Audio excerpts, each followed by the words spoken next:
With the signing of an agreement between Washington and Warsaw to erect a missile defense system in Poland, echoes of the Cold War between Russia and the United States are hard to ignore. The agreement comes hot on the heels of the conflict between Russia and Georgia. To further analyze these events, Real News senior news editor Paul Jay spoke to Eric Margulies. Welcome to our interview with Eric Margulies on the current situation in Poland, the United States, Russia, and the new missile crisis. Eric, so we're back in, we're not in 1963 in the Cuban Missile Crisis, but it has some of the feeling of a reverse of the same equation. How serious is this situation that's developing in Poland? Paul, I'm getting frissons not of the 63 missile crisis, but August 1914, where you see the great powers somehow, a movement towards war, conflict takes on its own momentum.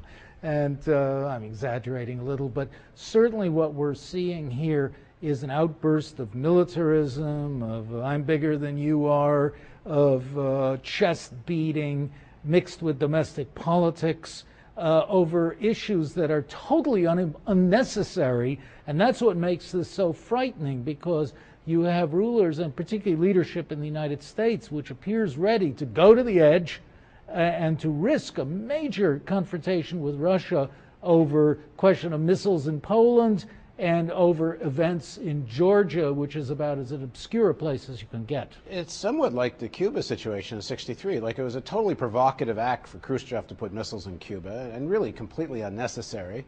And how could the Russians not expect Kennedy and the Americans to go crazy in response? But the same thing now. How could the Americans not expect the Russians to go nuts putting nuclear weapons right on their border? Well, that's the 64,000 ruble question. Nobody really understands it. The deputy Soviet Prime Minister Sergei Ivanov, an old KGB man, very tough and smart, described Georgia as an American protectorate, or as an American satellite. That was the word he used. And he should know. And he should know a thing or two What about a satellite satellites. Yeah, he knows a satellite when he sees one. And that, sure enough, Georgia did turn into an American satellite very quickly, ever since President Saakashvili came to power in a dubious election that was hailed as democratic in the West, but was questionable, certainly by his critics, questions of vote rigging and intimidation, stuffed ballot boxes, things like that. Anyway, Saakashvili came in, and he was probably groomed in the States by U.S. intelligence when he was a student. He opened all the doors to the U.S., quickly turned Georgia into a U.S. colony. Americans poured in, American military advisors, civilian advisors. On their heels came the Israelis.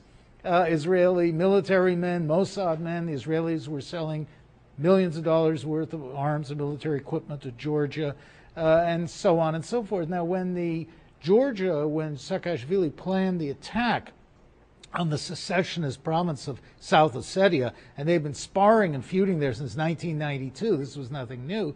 But the massing of Georgian troops to attack had to be seen by American satellites. It had to be known to the Russians, who have very good intelligence in the area, and it had to have been approved by Washington. It's inconceivable that it could not have been. So the Russians essentially call an American bluff in Georgia.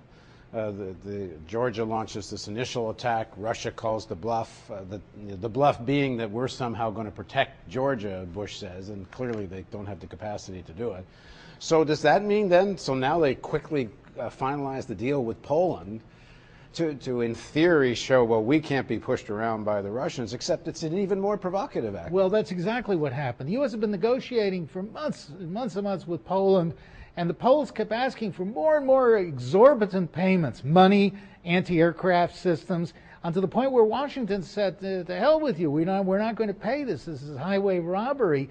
But then soon as the U.S. got itself whooped in Georgia and made Bush look like a fool, they immediately concluded a deal with the Poles, giving them everything they want and paying them huge amounts of money, we don't know how much yet, and promising the Poles U.S. anti-aircraft missile systems with some numbers of U.S. troops. Well, in the next segment of our interview, let's discuss the response of the Russians. A Russian general today has already threatened Poland with being a target of nuclear attack if they accept this missile deal. Please join us for the next segment of our interview with Eric Margulies.